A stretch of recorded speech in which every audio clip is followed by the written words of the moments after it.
अस्सलाम वालेकुम friends. Last class में हम चैप्टर नंबर 15 के बारे में डिस्कशन कर रहे थे, वर्किंग कैपिटल मैनेजमेंट। इसमें हमने अकाउंट रिसीवेबल के बारे में एक प्रॉब्लम स्टार्ट की थी, दैट वाज प्रॉब्लम नंबर 8। इस प्रॉब्लम को हमने थोड़ा सा सॉल्व किया था। इसमें से हमने बस एक वैल्यू फाइंड की थी, वो भी हम आज एक रिपीट करते हैं। आपके सामने बुक्स होनी चाहिए और बुक्स में आपका पेज होना चाहिए, page number this is page number 636, page number 636 और प्रॉब्लम नंबर है 8।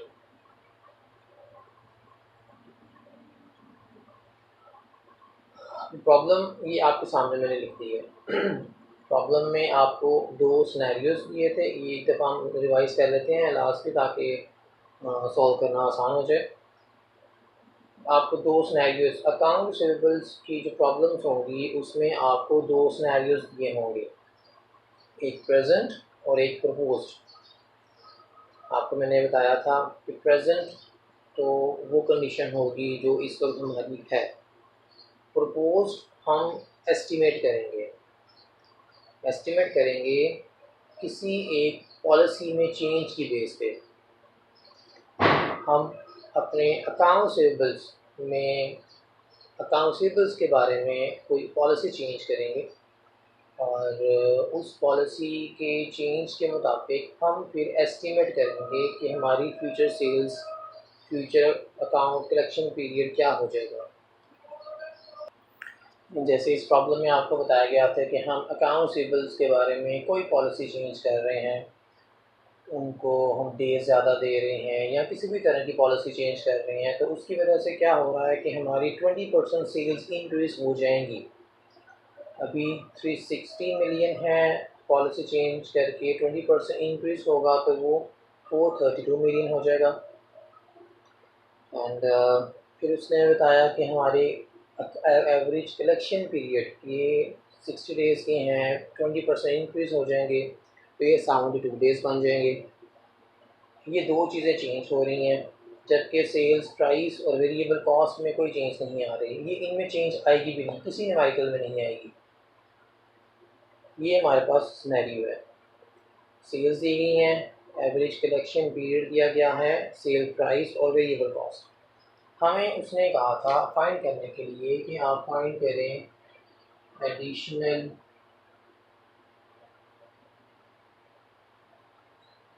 Profit contribution. हमने एडिशनल प्रॉफिट कंट्रीब्यूशन निकालना है।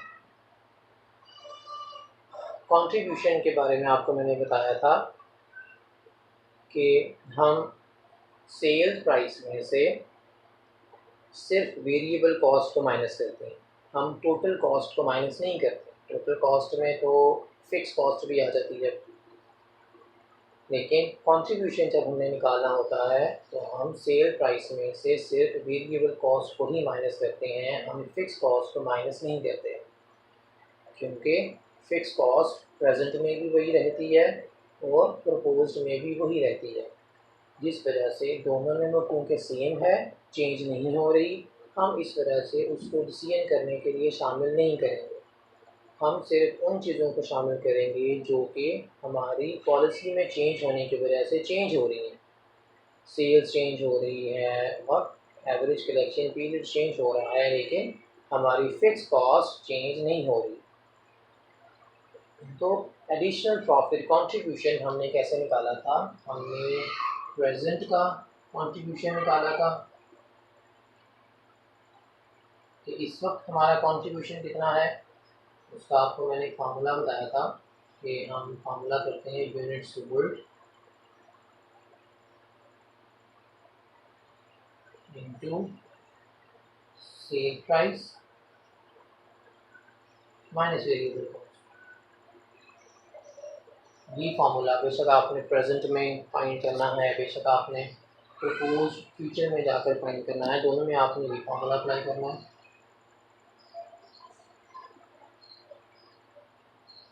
प्रेजेंट में देखें हमारे पास यूनिट्स कितनी हैं, यूनिट्स तो देखें हमें दिए नहीं हुए थे, हमें तो सेल्स दी गई थी कि इतनी हमारी सेल्स है।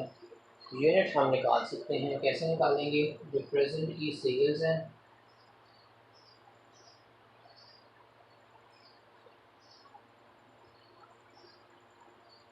इनको आप सेल प्राइस पे डिवाइड कर दो तो आपकी यूनिट्स आ जाएंगी। ये जो पोर्शन है ये आपकी यूनिट्स के बारे में बता रहा है, आपके यूनिट्स कितने हैं। अगर इसको हम डिवाइड कर दें, इसको चलिए आप ऐसे लिखते हैं फिलहाल, इसको अगर आप सॉल्व करें तो ये आपका आंसर आ जाएगा 6 मिलियन। 6 मिलियन आपके यूनिट सोल्ड हैं। कैसे आपने निकाले हैं? सेल प्राइस में से सेल प्राइस, सेल्स को आपने सेल प्राइस पे डिवाइड कर दिया। चलिए इसको मैं इरेज करता हूँ, सिर्फ हमें 6 मिलियन ही यहाँ पे लिख रहे हैं। तो सेल यूनिट सोल्ड आपने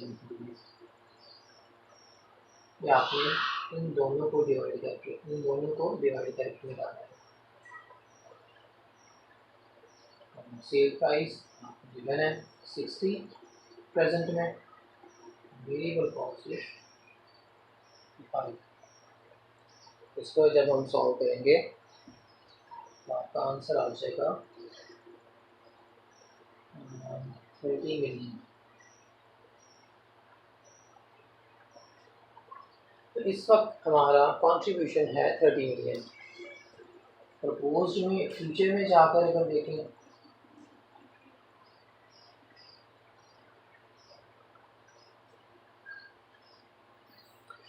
तो देखें उसी तरह से हमने पहले यूनिट सोल्ड निकालने, इन दोनों को डिवाइड करके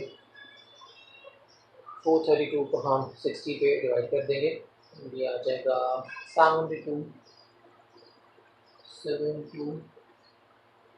एंड देन 5 zeros 7.2 मिलियन की हमारी सेल प्राइस भी यही है, हमारी वेरिएबल कॉस्ट भी यही है।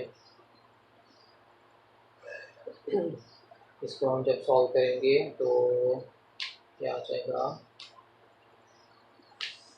36 मिलियन। 36 मिलियन ये आ जाएगा आपका प्रपोज फ्यूचर का आपका कंट्रीब्यूशन। पॉलिसी चेंज करने के बाद आपका कितना कंट्रीब्यूशन होगा। तो हम ये प्रेजेंट का कंट्रीब्यूशन आ गया, ये हमारा प्रपोज आ गया, एस्टिमेटेड आ गया। हमें क्या चाहिए? हमें तो एडिशनल चाहिए। एडिशनल कितना प्रॉफिट होगा, ज़्यादा कितना प्रॉफिट होगा पॉलिसी चेंज करने से। देखें पहले 30 मिलियन है, अब 36 मिलियन है, तो हमें ज़्यादा कितना हो रहा है? This is 6 million. ये 6 मिलियन क्या है? This is additional profit contribution.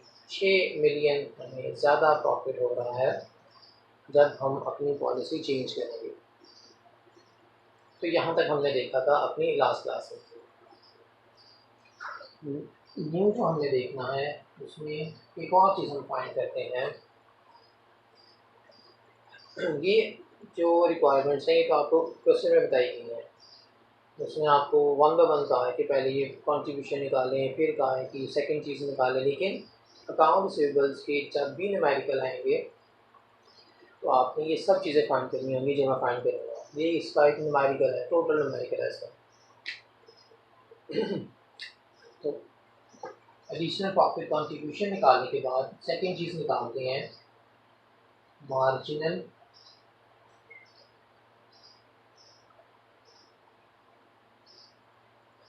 Investment के। इसको इरेज करते हैं, इसको नोट करें, इसको इरेज करते हैं, देन इसको ज़रा सही से लिखते हैं। इसको नोट करते हैं आप पहले।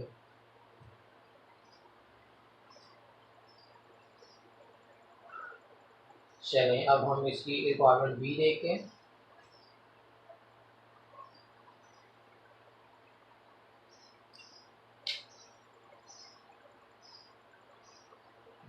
हमें चाहिए marginal investment in account receivable. Marginal का मतलब भी एडिशनली होता है, चेंज। कि देखिए हम पॉलिसी चेंज कर रहे हैं, अपनी पॉलिसी पर जिक्र नहीं किया गया क्या पॉलिसी चेंज हुई है, बस उसने ये कहा कि हमने अपनी पॉलिसी चेंज की है। कोई पॉलिसी चेंज करने से हमारा कंट्रीब्यूशन भी ज़्यादा हुआ, तो पॉलिसी चेंज करने से हमारे अकाउंट रिसीवेबल्स के लिए हम कितनी इन्वेस्टमेंट कर रहे हैं उसमें भी तो चेंज आएगा। हमारी अगर इनकम में चेंज आ रहा है तो हमारे एक्सपेंसेस में भी चेंज आएगा। तो marginal investment in account receivables, in simple words इसका मतलब ये होता है हमने अपने अकाउंट रिसीवेबल्स को, अकाउंट रिसीवेबल्स कौन होते हैं जिनको हमने उधार चीज़ें सेल की होती हैं। अगर हमने चीज़ें उधार सेल करनी है तो हमारे पास अपने पैसे कहाँ से आएंगे। अगर हमने 30 दिन का उधार पे उन्हें सेल कर दी तो 30 दिन हमें तो कैश चाहिए ना, तो हम क्या करेंगे, हम भी कहीं से कैश वो फिर उधार पे लेंगे।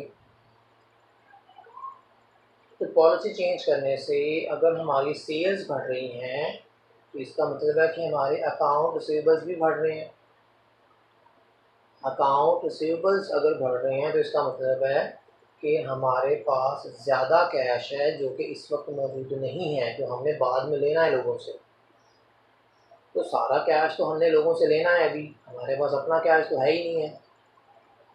तो फिर हम क्या करेंगे, अपने इस्तेमाल के लिए हम कैश फिर उधार लेंगे किसी बैंक से। तो वो जो एडिशनल पैसे हम इस्तेमाल करने के लिए ले रहे हैं बैंक से, उस पर हमें कितनी कॉस्ट आ रही है।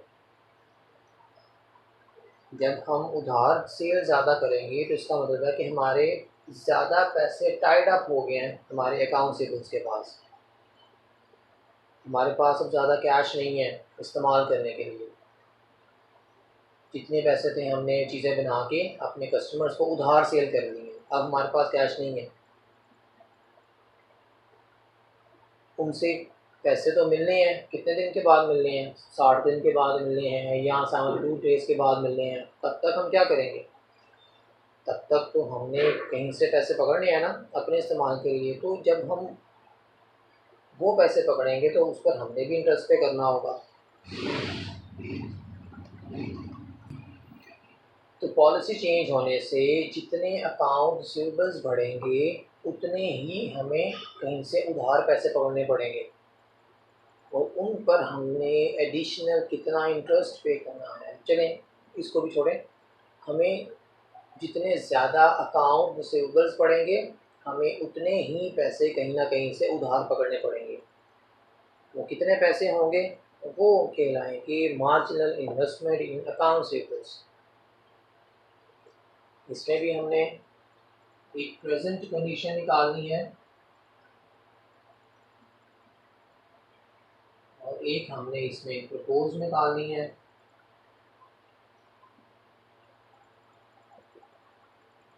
फॉर्मूला इसका होता है unit sold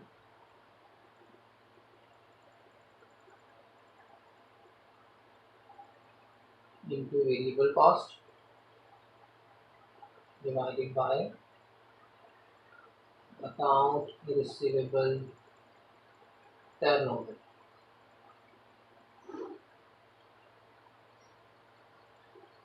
Unit sold into variable cost over account receivable turnover।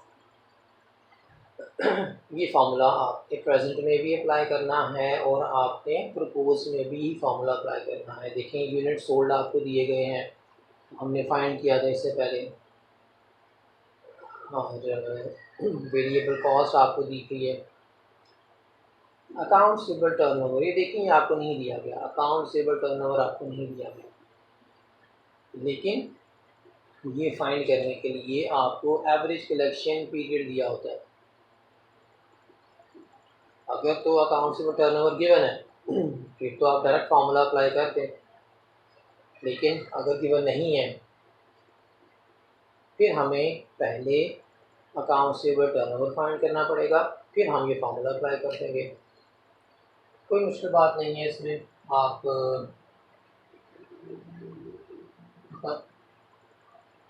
Receivable turnover या फाइंड कर लें, प्रेजेंट का भी फाइंड कर लें और प्रपोज का भी फाइंड कर लें।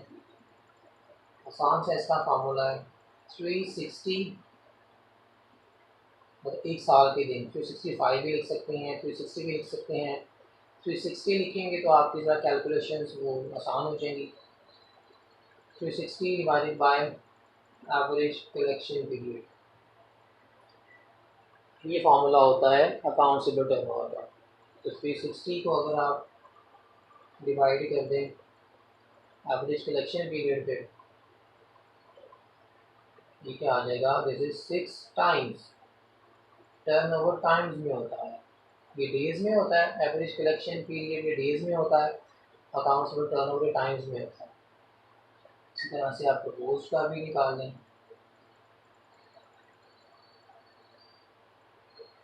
360 डिवाइडेड बाय इसका कलेक्शन पीरियड कितना है 72 डेज।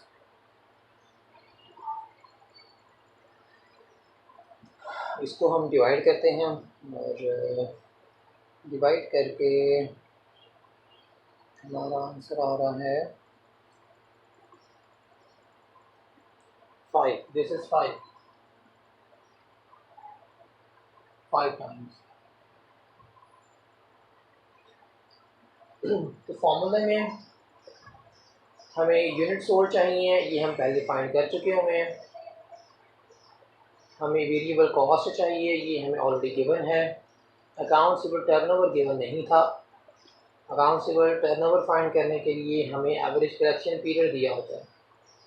प्रेजेंट का 360 पे डिवाइड करेंगे जब account receivable turnover sorry average collection period, हमारे पास प्रेजेंट का टर्नओवर आ जाएगा।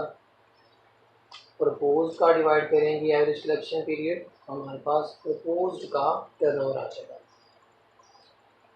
अब हम इस फार्मूले में वैल्यूज अप्लाई करते हैं।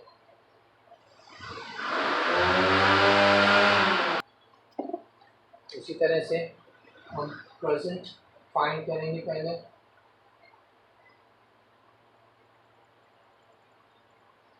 देखिए प्रेजेंट में हमारे यूनिट सोल्ड कितने आए थे, हमने इन दोनों को डिवाइड करके निकाला था, दैट वाज 6 मिलियन।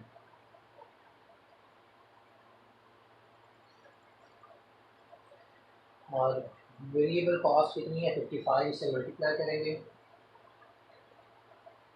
डिवाइड हमने करना है अकाउंट रिसीवेबल टर्नओवर। देखिए प्रेजेंट में अकाउंट रिसीवेबल टर्नओवर 6 है।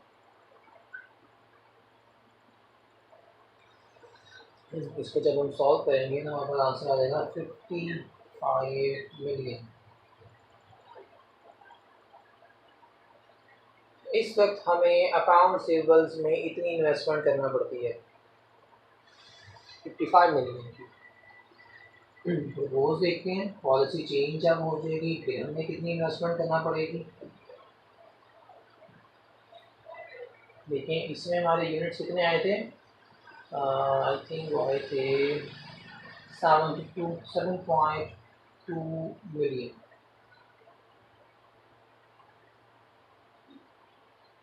डिवाइडेड बाय, देखें इसमें हमारा टर्नओवर आया था 5 टाइम्स, इसको डिवाइड कर देंगे।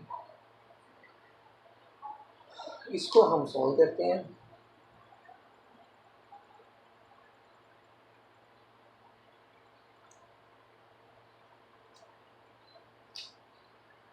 सेवन 92, एक बार इसको फिर सॉल्व करते हैं।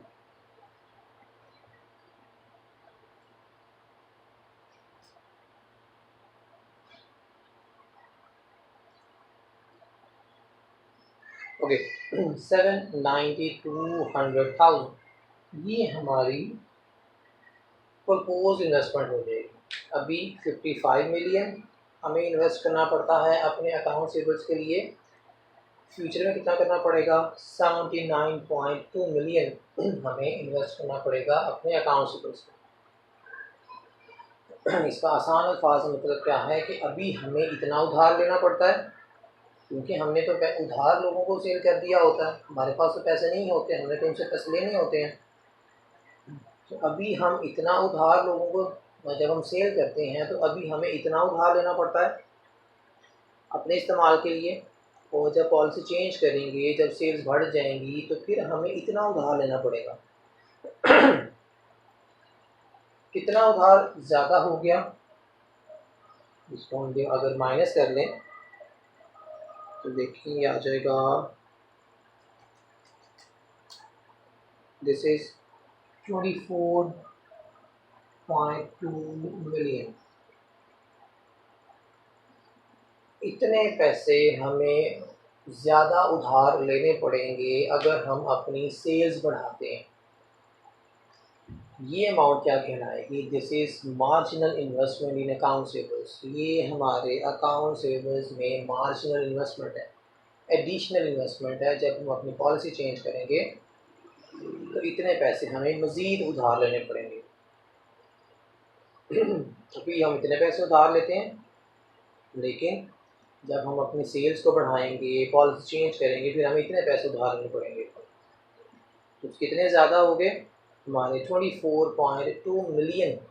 ये अमाउंट हमें और उधार लेनी पड़ेगी जब हम अपनी सेल्स बढ़ाएंगे। तो अपने इस्तेमाल के लिए हमें इतने पैसे और चाहिए होंगे।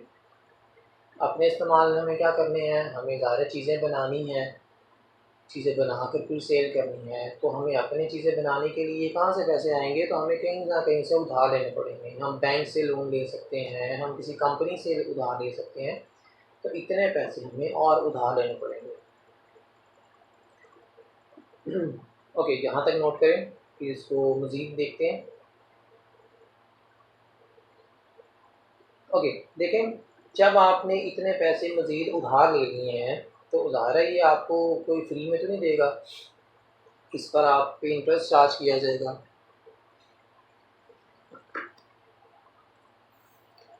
डेफिनेटली आप पे इंटरेस्ट चार्ज किया जाएगा। तो देखें, आपको प्रॉब्लम में एक परसेंटेज दी गई थी, opportunity cost on it's investment in account receivables is 14%। आपको रेट जो दिया गया है इंटरेस्ट का 14%, वो इस अमाउंट पर इंटरेस्ट रेट है कि जो हम एडिशनल पैसे उधार ले रहे हैं, इस पर हमने इंटरेस्ट कितना पे करना है। तो वो आपको दिया गया है 14%। The interest rate is 14%। अगर हम इसका 14% निकालते हैं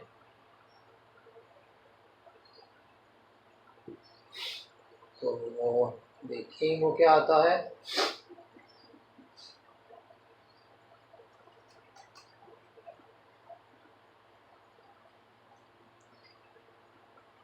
दिस इज 33,88,000। 3 लाख 30 बल्कि 33,88,000 ये हमें इंटरेस्ट पे करना पड़ेगा।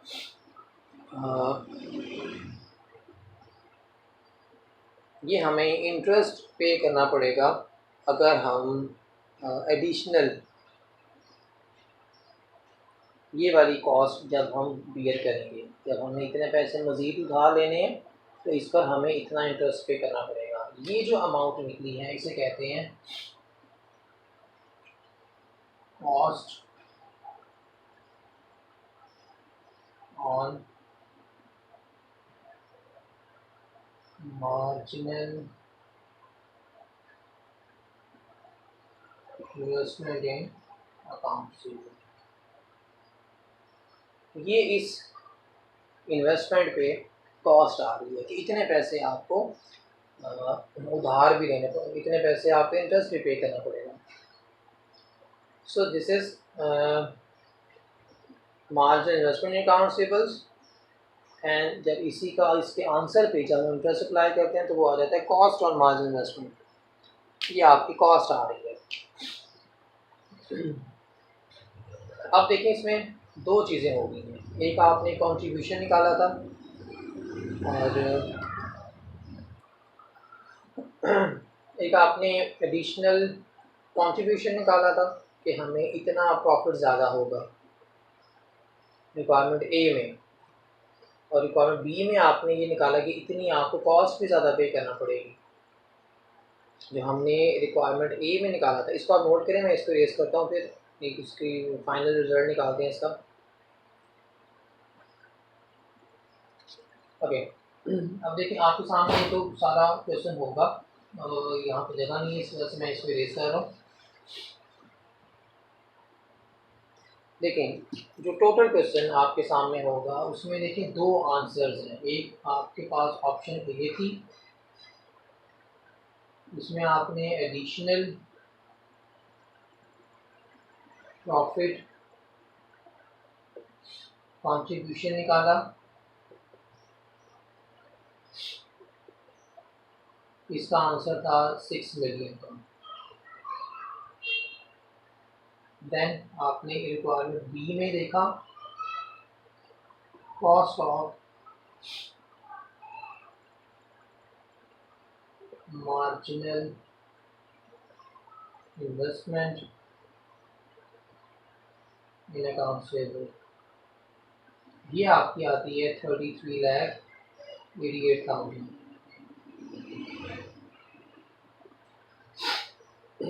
ये दो मेन आंसर हैं, ऑप्शन ए के भी ये है, इसका आंसर ये है, बी का आंसर ये है। आपके सामने सारा क्वेश्चन होगा अगर आपने नोट किया। देखें, इतना पॉलिसी चेंज करने से इतना आपको मज़ीद रिसीव हो रहा है, इतना आपको प्रॉफिट हो रहा है, और इतनी आपको कॉस्ट पे करना पड़ रही है। सेल्स बढ़ने से इतनी ज़्यादा आपको प्रॉफिट हो रहा है, कंट्रीब्यूशन उतना ज़्यादा हो रहा है लेकिन उधार लेने की वजह से आपको इतनी कॉस्ट भी पे करना पड़ रही है। अगर इसको आप माइनस करें, माइनस करके आपका आंसर आता है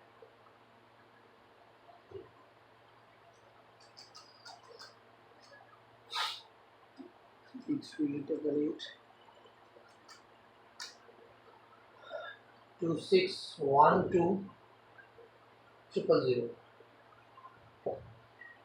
तो देखिए आपका प्रॉफिट ज़्यादा है, आपकी कॉस्ट कम है, जिसकी वजह से आपका इतना जो आप नेट प्रॉफिट आ रहा है, नेट कंट्रीब्यूशन आ रहा है, इतना आपको सारे एक्सपेंस निकाल कर ये वाले आपको इतना प्रॉफिट फिर भी हो रहा है।